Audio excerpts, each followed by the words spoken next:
शृणु देवी प्रवक्ष्यामि कवचं सर्वसिद्धिदम् पठित्वा पाठयित्वा च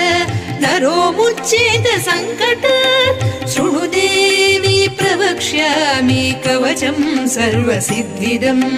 पठित्वा पाठयित्वा च नरो मुच्येत सङ्कटात्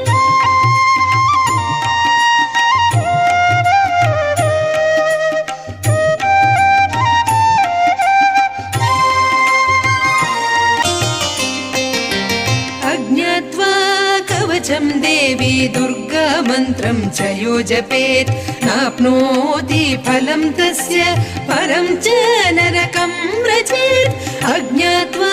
कवचं देवी दुर्गा मन्त्रं च यो जपेत् नाप्नोति फलं तस्य परं च नरकं व्रजेत्